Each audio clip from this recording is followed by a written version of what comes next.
Corte de Constitucionalidad da hasta el 15 de diciembre próximo al Congreso de la República para elegir cortes nacionales y ordena a diputados asistir a las sesiones. El vicepresidente Guillermo Castillo, dispuesto a enfrentar al Congreso por discusión del retiro de su derecho de antejuicio. Daños por lluvia persisten en Alta Verapaz, Huehuetenango, Quiché, Izabal y Guatemala. Los derrumbes, socavones en rutas e inundaciones prevalecen. El FBI se une a la investigación por la desaparición de una turista estadounidense en el lago de Atitlán el 19 de octubre último.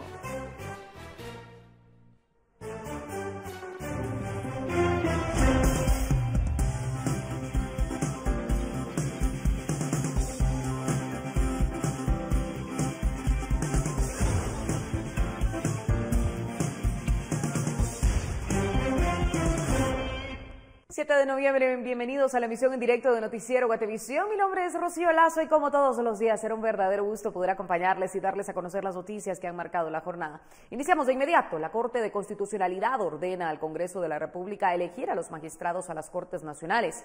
Por lo tanto, se debe agendar esa elección de manera inmediata. Los magistrados del Tribunal Constitucional dieron a conocer su resolución hace pocos minutos en una conferencia. Prensa Libre anunció desde muy temprano esa decisión de los togados. La periodista Fátima Herrera está en la sede de la Corte de Constitucionalidad y nos amplía esta resolución. Vamos contigo, Fátima, ¿cómo estás? Gusto en saludarte. Muy buenas tardes, Rocío y audiencia de Noticiero Guatevisión. La Corte de Constitucionalidad convocó este martes a una conferencia de prensa a mediodía para informar acerca de la resolución de una debida ejecutoria que ordena a los diputados del Congreso de la República elegir a los magistrados de las Cortes del país. Dicha debida ejecutoria es sobre un amparo que la CC le otorgó a la fiscal general de la República, Consuelo Porras, el 24 de febrero de 2020 sobre la integración de las Cortes. La CC ordena con esta resolución proceder de forma inmediata, incluir la elección de las Cortes de los magistrados de la Corte Suprema de Justicia y de la Corte de Apelaciones, y deberá incluir el proceso del Congreso de elección a más tardar el 15 de diciembre de 2023. De no haberse conseguido, la CC ordena que la Junta Directiva del Congreso de la República convoque a una sesión extraordinaria de manera permanente para concluir con la elección, y a los diputados les ordena permanecer en las sesiones convocadas para integrar el quórum respectivo. ¿Cómo van a proceder?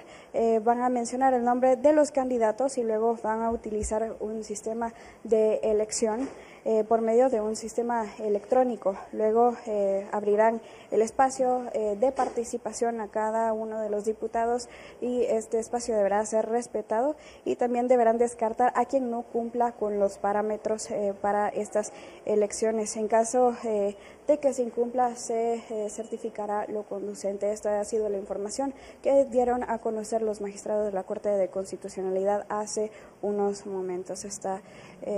Con esto concluyo. Con imágenes de Byron Baiza para Noticiero Guatevisión, reportó Fátima Herrera. Gracias por tu reporte, y recordemos que la Corte de Constitucionalidad ordenó el pasado 6 de mayo de 2020 que los diputados debían elegir de viva voz a personas que cumplieran con los requisitos de capacidad, idoneidad, honradez y honorabilidad que establece la ley. Además, debían excluir a las personas que tuvieran señalamientos por parte del Ministerio Público. El Congreso debió iniciar con la elección el 23 de junio de 2020, pero la Junta Directiva y los diputados oficialistas no lo hicieron y no cumplieron con la sentencia de la CC. El Legislativo mantiene la actual nómina de 26 candidatos para integrar la Corte Suprema de Justicia, resalta José Alejandro Córdoba, actual Procurador de Derechos Humanos. La nómina de apelaciones la integran 270 abogados. El Congreso debe elegir a 135 para integrar las distintas salas. Un dato importante, desde el 2019 el Congreso ha incluido en su agenda 249 veces la elección de cortes sin que se concrete el proceso.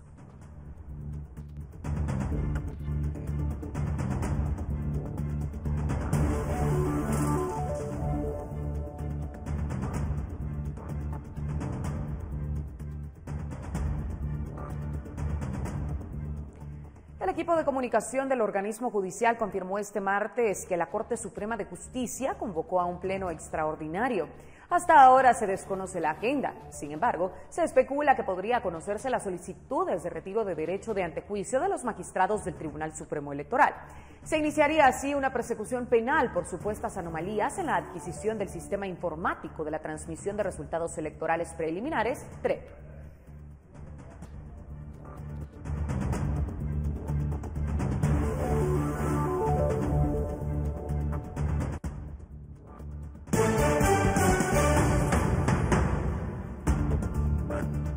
Qué gusto saber que sigue con nosotros en la emisión en directo de Noticiero Guatevisión. Quiero contarle que el vicepresidente de la República, Guillermo Castillo, se posicionó respecto a la solicitud de retiro de antejuicio que podría ser conocida por el Congreso de la República. Según el vicemandatario, se trata de un asunto político. Leslie Sánchez nos amplía los detalles. Leslie, vamos contigo. Buenas tardes.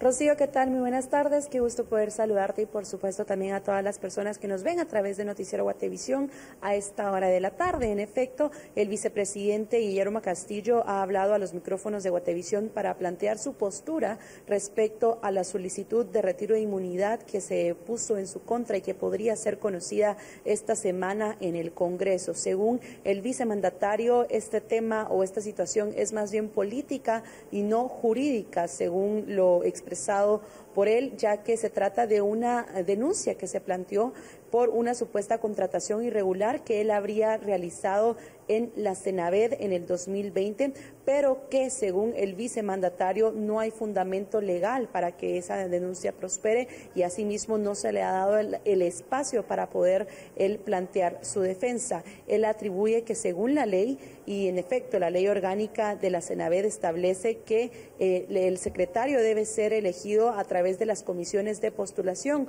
pero en caso de ausencia él podía elegir a quien estaría fungiendo como cabeza de esa secretaría para que terminara el periodo. Escuchemos a continuación las declaraciones del vicemandatario.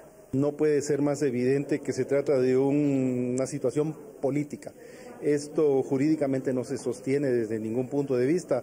Se refiere a un nombramiento que se hizo por 2 meses en el año 2020 como consecuencia de que el secretario general de esa época renunció para irse a otra posición. El nombramiento del secretario general debe llevar un proceso de comisión de postulación, así lo establece la ley, es estricto, y empezó en el mes de abril para terminar con el nombramiento de un secretario formal, pero como se quedó acéfalo ese puesto por 2 meses, la ley establece que por ausencia definitiva se nombrará una persona solamente para terminar el periodo, y fue lo que se hizo. Y se recayó el nombramiento en una persona que tiene todas las calidades y el tiempo para poder designársele. En consecuencia, reitero, por ser un tema político y no jurídico, es que ha ido avanzando, pero aun cuando en otras instancias jurisdiccionales no ha tenido cabida nuestra petición de que se analice una denuncia que no tuvo ninguna prueba ni medio de convicción, no ha sido atendido. Eso no nos quita la fe que tenemos en el sistema de justicia del país y acudiremos al Congreso cuando se requiera, si es que así sucede, para informar qué fue lo que pasó y hacer los descargos respectivos. Recordar que esta denuncia se presentó ante la Corte Suprema de Justicia desde el 2020 y es hasta 3 años después que los magistrados dieron trámite a esta solicitud de antejuicio y fue posteriormente enviada al Congreso de la República. Sin embargo, al preguntarle al vicepresidente respecto a qué se refería él con que era un ataque más bien político, él prefirió pues no decir palabras y posteriormente se retiró de la actividad en la que él estaba participando desde esta mañana, que tiene que ver con temas de transición. Rocío, este es el reporte que yo tengo a esta hora de la tarde y es con ello que regreso contigo, con imágenes de Esvin García. Para Noticiero Guatevisión reportó Leslie Sánchez. Y hace tan solo algunos minutos, la magistrada Leila Lemus detalló la resolución de la Corte de Constitucionalidad que ordena al Congreso elegir cortes nacionales. Recordemos que hay condiciones importantes en la decisión del tribunal. Por ejemplo, los diputados no pueden ausentarse a las sesiones en las que se discuta la elección. De lo contrario, se certifica lo conducente. Eso significa que pueden empezar a discutir su inmunidad por no acatar la orden constitucional. por lo que este tribunal, para dotar de ejecutabilidad el fallo emitido por la séptima magistratura de esta Corte el 6 de mayo del año 2020, y con el fin también importante de que el nuevo proceso de selección para las Cortes, periodo 2024-2029, se realice con representaciones de unas Cortes integradas por debida elección, la Corte de Constitucionalidad, en uso de la facultad de ejecución de oficio que le concede la ley de la materia, para lograr la eficacia de las normas constitucionales en la integración de uno de los organismos del Estado y la ejecución de su fallo, mediante las consideraciones necesarias que proveen de claridad al órgano elector, emitió auto de debida ejecución, en el que se dispone ordenar al Congreso de la República, su Junta Directiva y a los diputados, según corresponda, 1. Proceder en forma inmediata a incluir en la agenda la elección de magistrados de la Corte Suprema de Justicia y de magistrados de las Cortes de Apelaciones y otros tribunales colegiados, que se crearen con igual categoría para el periodo 2019-2024. 2. Concluir el proceso de elección a más tardar el 15 de diciembre del año 2023, debiendo asumir todas las medidas que sean necesarias. Número 3. De no haberse conseguido la elección del periodo de sesiones ordinarias que concluye el 30 de noviembre del año 2023, que la Junta Directiva convoque en esa misma fecha a sesión extraordinaria y en esta se declare en sesión permanente para culminar con la citada elección. 4. Proceder prioritariamente con la elección de la Corte Suprema de Justicia y, agotada esta, seguir y culminar la elección para integrar el resto de cortes y tribunales colegiados. 5.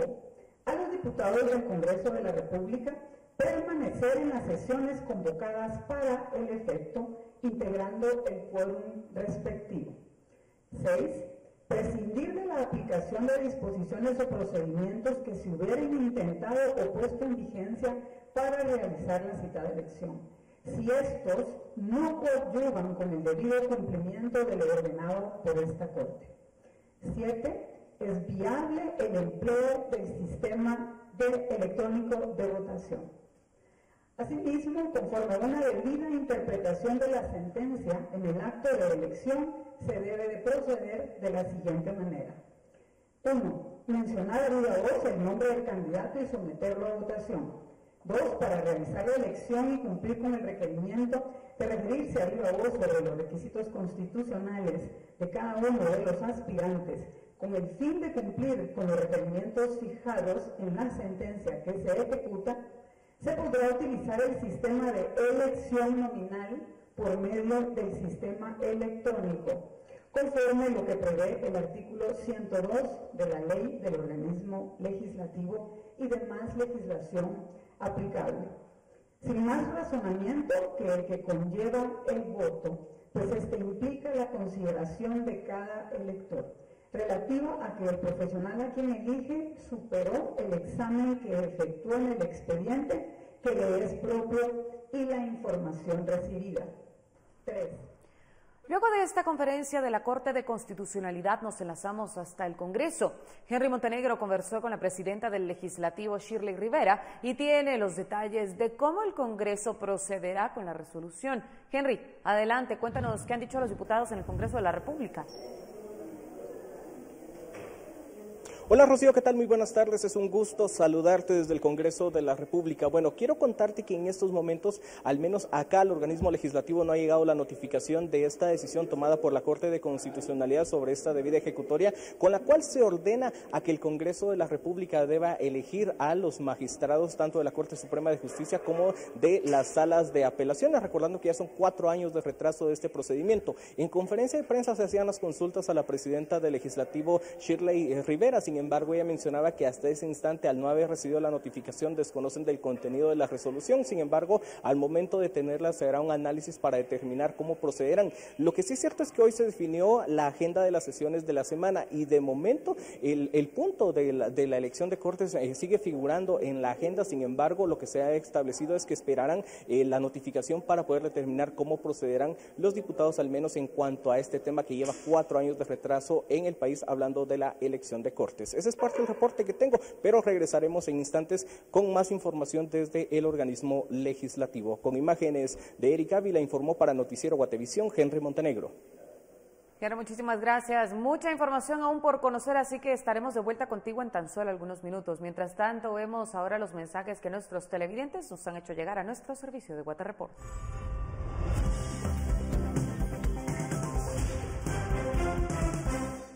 Erika Alvarado nos envió un reporte sobre la supuesta excavación de tierra o arena que un grupo de personas efectúa a un costado del kilómetro 13.5, cerca de la entrada a Colinas del Monte María Norte, zona 7 de Villanueva. El mensaje da cuenta que cerca de esa excavación supuestamente ilegal se ubica la carretera, situación que constituye una amenaza para los automovilistas, pues con el tiempo podría causar un derrumbe de grandes proporciones.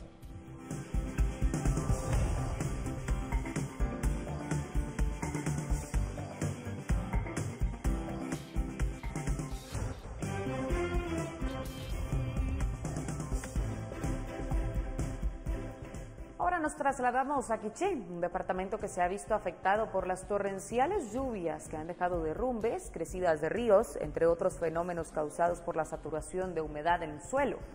El video que vemos en pantalla muestra la labor de un grupo de vecinos que logró rescatar el cuerpo de un menor de 13 años del derrumbe que se registró en la aldea La Taña, en Uspantán, Quiché. Las imágenes fueron compartidas por Mario GT.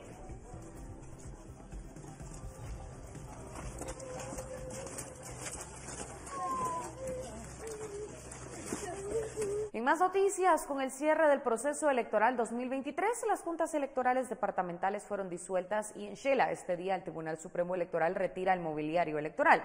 Vamos con Maynor Toc, quien nos amplía la información. Maynor, cuéntanos, ¿cómo estás?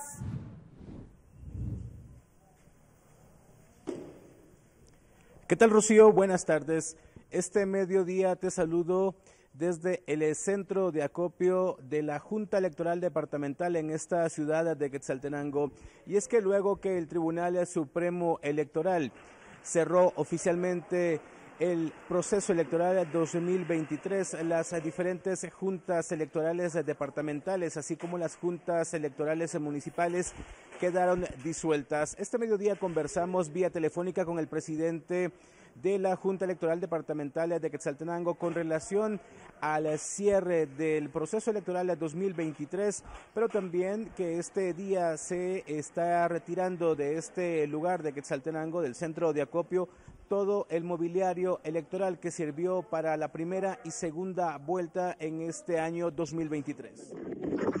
El último día de octubre se nos envió por parte de algunos grupos de WhatsApp oficiales de las juntas electorales departamentales el comunicado del Tribunal Supremo Electoral que publicó en su página oficial, en donde disolvía juntas electorales departamentales, juntas electorales municipales, y ahora solo tenemos pendiente la entrega de un informe para, como le repito, no legal, sino de hecho, culminar nuestra labor como integrantes de Junta Electoral Departamental. Rocío, y si todo transcurre con normalidad dentro del panorama político en Guatemala, el próximo proceso electoral tendría como fecha el año 2027. Con esta información regreso contigo en Quetzaltenango para Noticiero Guatevisión, Maynor Toc. Ahora regresamos hasta el Congreso con Henry Montenegro. Mañana se hará el sorteo para integrar la pesquisidora que conocerá el antejuicio en contra del vicepresidente del país, Guillermo Castillo. Henry, adelante, cuéntanos, ¿qué podríamos esperar?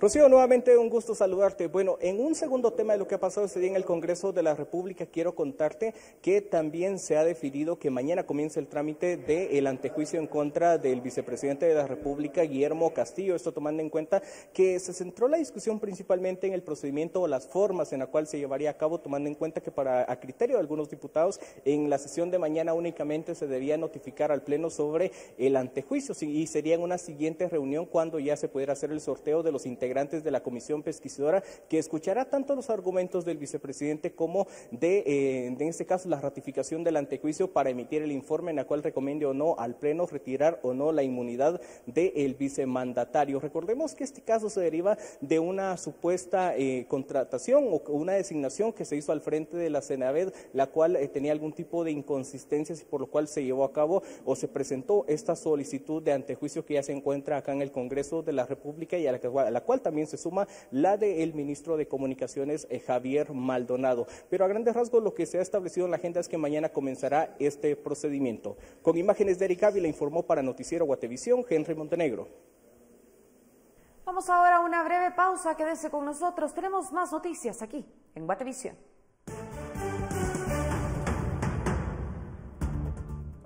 La lluvia tiene afectados a 5 departamentos, hay derrumbes y socavones. Luego le detallamos las emergencias.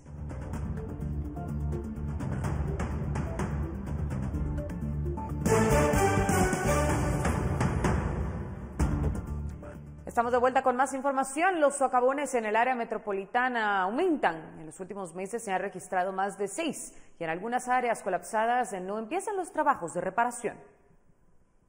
En la ruta al Pacífico se contabilizan al menos 4 socavones y 2 derrumbes, cuyos taludes aún tienen obras en construcción por el peligro que representan. Covial construye 2 muros de suelo anclados sobre el kilómetro 11.8 en el descenso de Villalobos y otros sobre el kilómetro 12.1 de la cuesta, donde el terreno se está derrumbando, cuya alerta la realizó Guatevisión y Prensa Libre desde el 21 de abril último, aunque los trabajos comenzaron hasta el 4 de agosto. Otro hundimiento está en el kilómetro 17.5 de la CA9 Sur, también en Villanueva. Allí, el 3 de agosto, todos los carriles se hundieron tras el colapso de la transversal de las aguas del río Platanitos y se está construyendo un puente que tendrá 5 carriles. Hay trabajos en otro socavón, en el kilómetro 14.8 también de la ruta al Pacífico. Allí Covial comenzó la construcción del talud el 14 de agosto, los cuales aún siguen. En abril, un gigantesco socavón se estaba formando sobre el kilómetro 14 de la ruta entre San Cristóbal Misco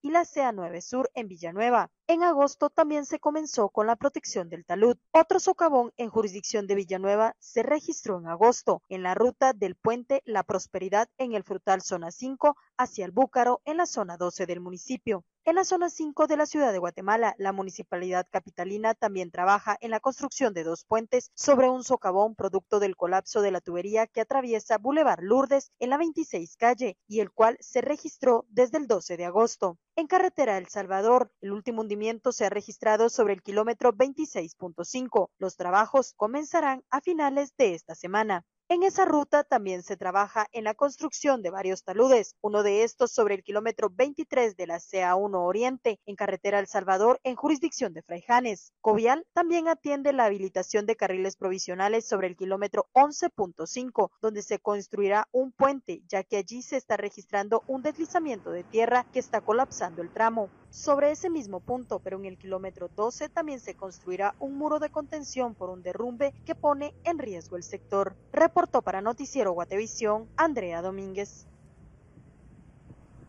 En lo que va de la temporada de lluvias, la Coordinadora Nacional para la Reducción de Desastres registra 4.2 millones de personas afectadas.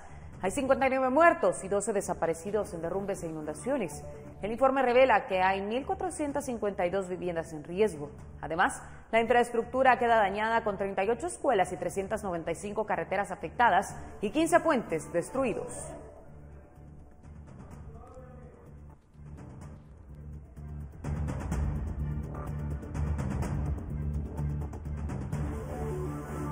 Debido a las fuertes lluvias, se siguen reportando daños en los departamentos de Alta Verapaz, Izabal, Quiché y Huehuetenango.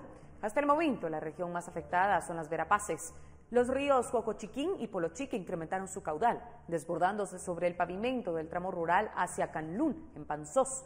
Igualmente se realizan acciones de limpieza en viviendas afectadas por deslizamiento que se registró en la colonia El Rosario, Caabón. Un deslizamiento causó daños en 3 viviendas ubicadas en la aldea Chinama, en Lanquín. La lluvia intensa también provocó el incremento del caudal del río Pueblo Viejo en Panzós. Esto afecta el paso vehicular y peatonal. En el departamento de Izabal también se reportan estragos desde el fin de semana último. Se reporta el desbordamiento del río Salomón, ocasionado por una inundación en el barrio El Caribe, en Morales. Para resguardar a las personas afectadas, se habilitó el albergue ubicado en la Escuela Oficial Rural Mixta 20 de octubre.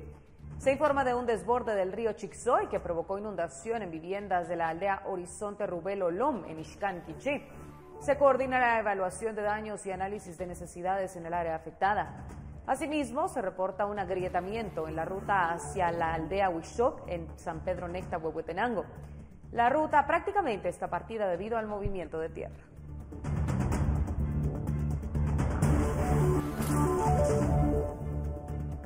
Las lluvias de las últimas semanas siguen generando diversos incidentes.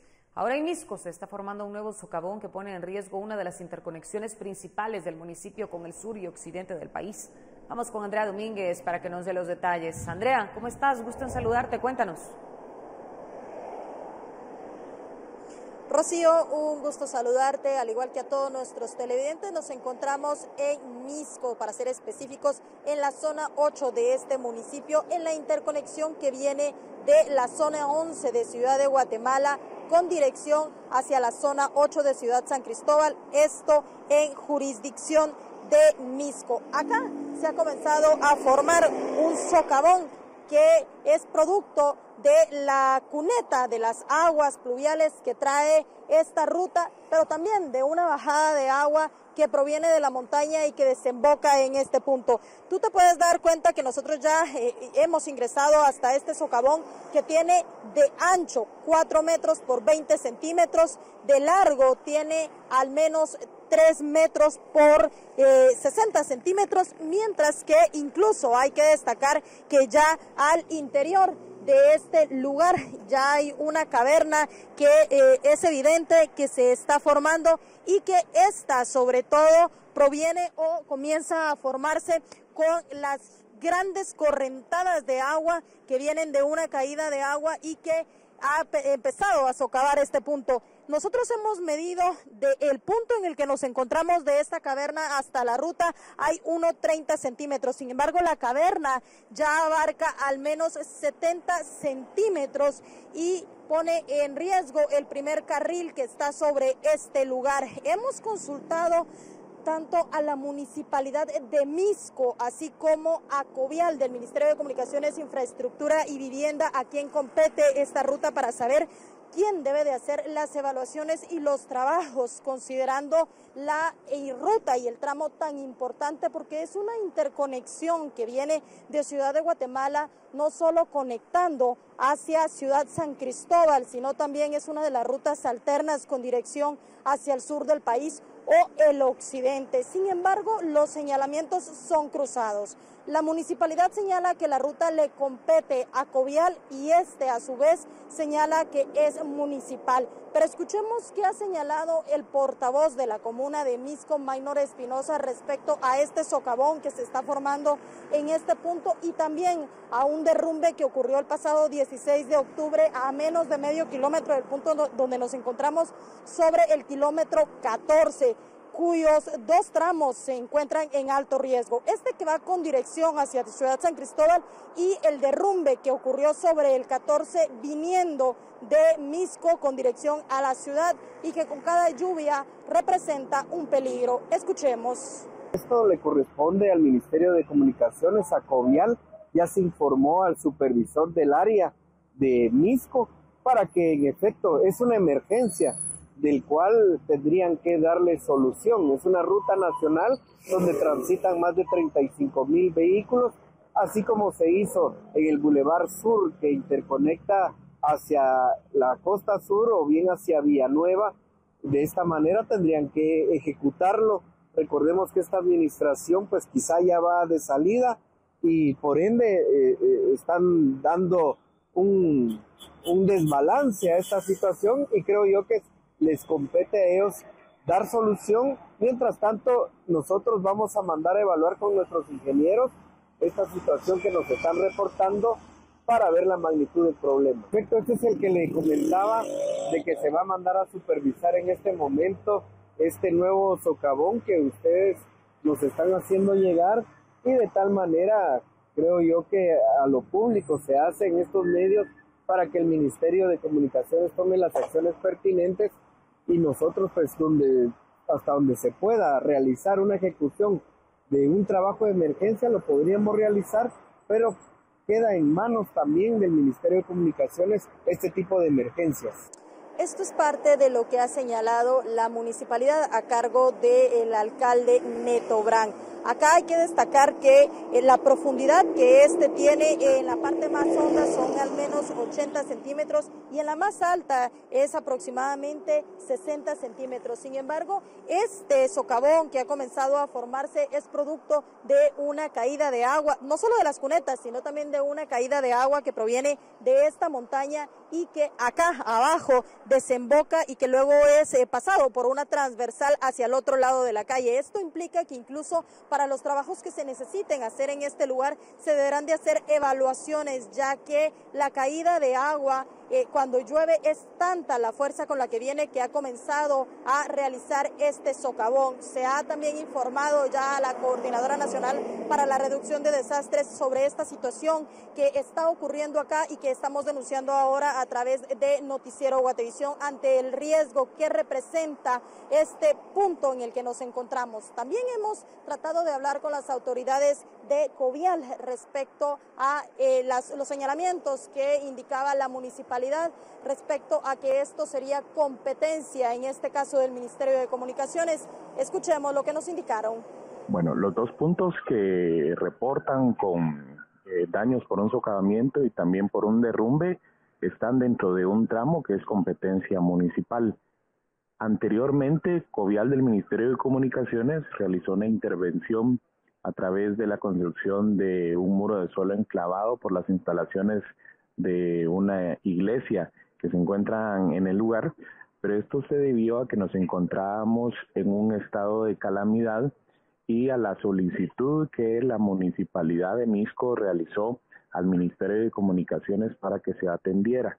Ese fue un caso excepcional y pues en este momento, al no tener un estado de calamidad vigente, pues sí es la municipalidad la que debe de atender estas dos emergencias debido a que existe una clasificación de rutas de la cual se deriva la construcción, el mantenimiento y rehabilitación y la competencia o la responsabilidad de los entes o instituciones poder, digamos, atender este tipo de emergencias.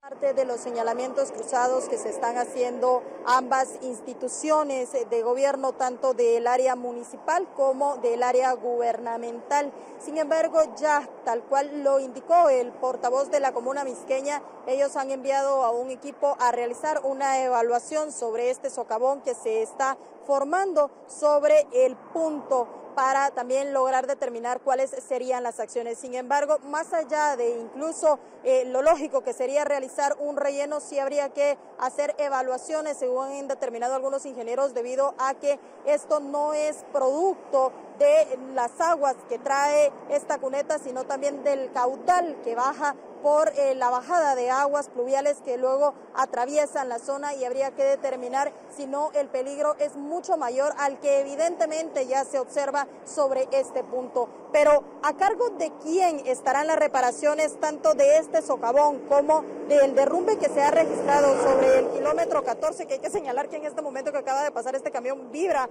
el área en el que nos encontramos? Eso habrá que determinarlo, pues ambas instituciones se pasan los señalamientos y por ende en este momento no habría alguien encargado de realizar dichas verificaciones, estudios y posteriormente las reparaciones. Con esta información yo retorno a los estudios de Guatevisión. Desde Ciudad San Cristóbal, Misco, reportó Andrea Domínguez con imágenes de Elmer Vargas y Luis Machá. Andrea, muchísimas gracias. Y de Misco nos trasladamos a Escuintla, ya que vecinos han manifestado su preocupación ante el peligro que representan algunas construcciones antiguas. En muchas de ellas los muros perimetrales están a punto de desplomarse. Vamos con Carlos Paredes, quien nos tiene la información. Carlos, vamos contigo, adelante. Gracias, Rocío, por el cambio. Muy buena tarde a la audiencia de Guatevisión. En efecto, vecinos de Escuintla temen ante construcciones que llevan años y estas están a punto de colapsar. Específicamente son muros perimetrales, los cuales ya por la antigüedad que tienen y el tipo de construcción son un peligro para los escuintlecos. Ya ve que tantos casos que han habido, ¿verdad? Ahorita con el agua. Incluso ya ni los niños salen ni nada, jugar ni nada afuera por el temor de la pared, todos encerrados. El problema es esa pared que de repente se cae, alguien pasa, porque aquí pasamos seguido en moto, en carro, a pie, y puede hacer que de repente pues colapse esa pared, como sucede en la entrada de la colonia ferrocarrilera, que se desplomó la pared y murieron 2 personas, pues entonces nosotros no queremos que suceda eso aquí. Y es que a decir de la Unidad de Gestión de Riesgo de Escuintla realiza el monitoreo en estos puntos en los cuales los escuintlecos han denunciado temer el hecho de que puedan colapsar estas estructuras. Ya se hizo la respectiva inspección. Acá ya quedó a cargo del juez municipal para que él dictamine, ¿verdad?, con los propietarios de los terrenos del cual estas paredes sirven como de muro de contención. Comentar que para evitar esta situación de ahora en adelante, las constructoras deben de cumplir con las normativas de seguridad, todo ello para garantizar las obras. En su momento pues también no se trabajaron con las normas de mínimas de construcción, ¿verdad? En este caso la norma de reducción de riesgo de desastres, la número 2, el cual estipula las normas mínimas de construcción, el tipo de material y tipo de construcción que deben de llevar, el cual también ahora pues ya se solicita a través del Departamento de Construcción Privada para evitar este tipo de incidentes en un futuro también. Comentar que suma preocupación hay en escuintlecos en relación a estas construcciones ya antiguas que amenazan con derrumbarse. Desde Escuintla para Noticiero Guatevisión, Carlos Paredes. La Gremial de Alimentos y Bebidas adscrita a la Cámara de Industria lleva a cabo este martes el tercer foro de alimentos y bebidas en el que se ha hablado del comportamiento del sector en la región, del contrabando y de cómo el sector ha apoyado al desarrollo del país. Paula Osaeta tiene los detalles. Paula, ¿cómo estás? Cuéntanos.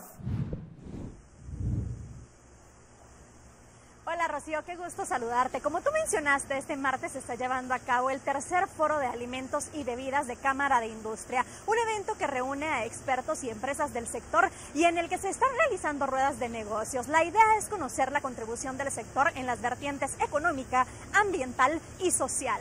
Traemos a lo largo del día una serie de reflexiones a través de expertos nacionales e internacionales.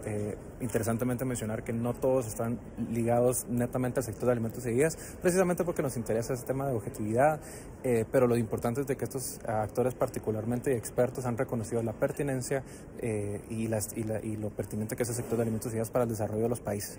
Al final del día somos un país que suple una necesidad básica, que es la de la alimentación. Todos tenemos que comer y con bastante compromiso en el marco de los diferentes pilares de la seguridad alimentaria que procuramos atender en todo momento.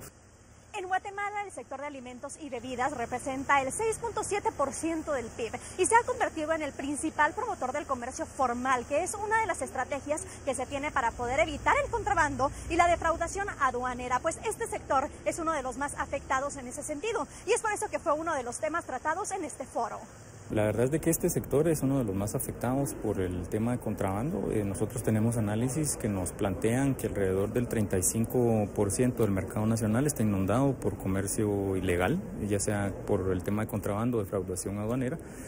Y esto es preocupante porque son productos que van directos al consumo de la población. Entonces, no solamente se está afectando la economía del país, por así decirlo, sino que hay un riesgo real con el tema sanitario y con el tema de salud, el cual también hay que observar. En el espacio de alimentos y bebidas tenemos el tema muy alto del huevo, por ejemplo, de las aves vivas y también de carne procesada de pollo.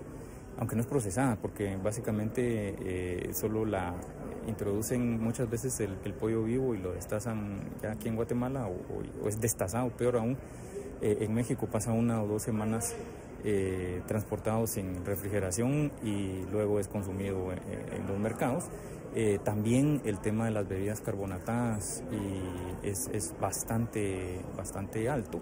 Según Romero, las cifras de contrabando representan alrededor de 14,000 millones de quetzales al año. Esto es el 2.3% del PIB del país. Lo que genera para el 2022, pues el cálculo es anual, es que son 700 millones de quetzales que se han dejado de percibir en materia de recaudación interna. Así que con esto, Rocío, regreso contigo al estudio. Buenas tardes. ¿Te imaginas sobrevolar las calles en lugar de ir en el tráfico?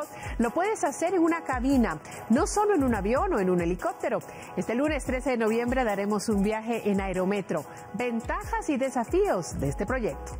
Sintoniza, Guatemala no se detiene. Todos los lunes a las 10:15 de la noche. Guatevisión, lo mejor que ves.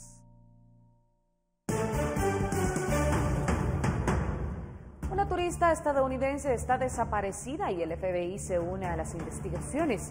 Entérese también de la condena de un profesor que agredió sexualmente a estudiantes. Esto y más, a regresar.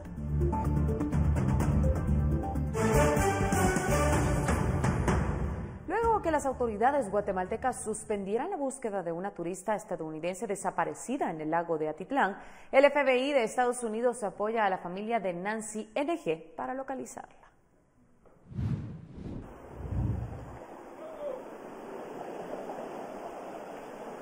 Compañeros, muy buenas tardes, qué gusto poderlos saludar. Les informo que el FBI de los Estados Unidos se ha incorporado a la búsqueda de Nancy NG, una estadounidense de 29 años quien desapareció el pasado 19 de octubre en el lago de Atitlán, luego que justamente su kayak volcara a 1 kilómetro de las playas de Santa Cruz, La Laguna.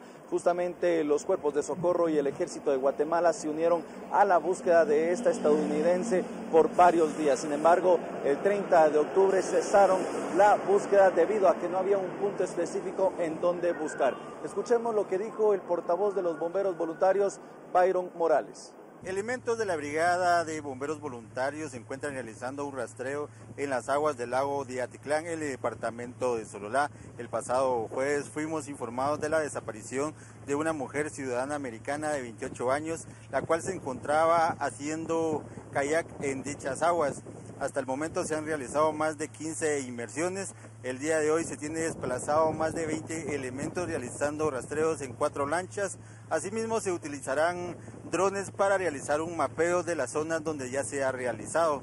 Hasta el momento contamos con buen tiempo y el cielo despejado para poder utilizar este tipo de tecnología. Asimismo, elementos de hombres ranas traen su equipo para realizar inmersiones nuevamente. Pero este no es el único caso en el lago de Atitlán debido al fenómeno Xocomil, que le llaman los comunitarios, es decir, el fuerte viento que afecta a las embarcaciones que transitan en ese lago. Es de mencionar que el 26 de febrero de 2022 una embarcación se vio afectada y los cuerpos de socorro y el ejército de Guatemala ayudó para rescatar a estas personas que iban a bordo de una lancha y justamente solo hubo personas afectadas con crisis nerviosa. El 13 de noviembre también otra embarcación se vio afectada por las aguas turbias y el fuerte viento, pero en noviembre del 2018 lamentablemente 3 personas perdieron la vida debido a que una lancha donde ellos se dirigían, el fuerte viento provocó que esta volcara y 3 personas se ahogaran. Ahora Nancy NG continúa desaparecida en el lago de Atitlán y las autoridades estadounidenses ya han iniciado a buscarla. Por parte de los cuerpos de socorro se conoce que un submarino no tripulado estaría navegando en el fondo de este lago para poder localizar el cadáver así de esta estadounidense. Compañeros, esta es la información que trasciende a esta hora de la tarde con imágenes de Michelle Velázquez, reportó para Noticiero Guatevisión, Rubén Lacán.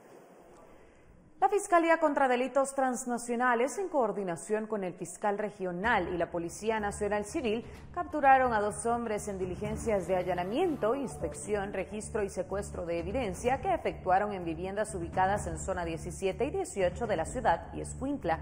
El Ministerio Público confirma la aprehensión de Adán Elías Cornelio Chocoy y Kelvin Emanuel Chajo Ordóñez por el delito de estafa propia.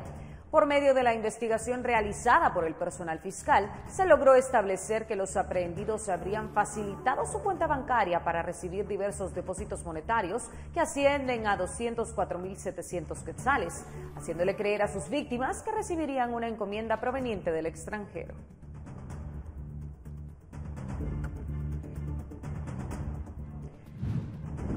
La Fiscalía contra la Trata de Personas, con sede en Chiquimula, en coordinación con la Policía Nacional Civil, realizaron un allanamiento en una vivienda ubicada en el municipio de San Diego, Zacapa, para recabar indicios que fortalecieran un caso de investigación por el delito de seducción de niños, niñas y adolescentes por el uso de las tecnologías de información. En el kilómetro 12.5 de la ruta al Atlántico, una adolescente de 13 años resultó con quemaduras de primer y segundo grado en el rostro, hombros y tórax, debido a que le cayó agua caliente por el estallido de una olla de presión. Elementos de los bomberos municipales realizaron el traslado al Hospital General San Juan de Dios. Un maestro que cazaba a adolescentes en parques deportivos para posteriormente ganarse su confianza y acosarles sexualmente fue sentenciado a 32 años de prisión por los delitos de producción de material pornográfico de personas menores de edad, posesión de material pornográfico de personas menores de edad y agresión sexual. Según el Ministerio Público, se demostró que Juan José Juárez Mazariegos, el teacher, era culpable de ofrecer dinero, recargas de internet y cigarros a los menores de edad para que aceptaran compartirle fotos y videos pornográficos. Posteriormente, el material era publicado en páginas web.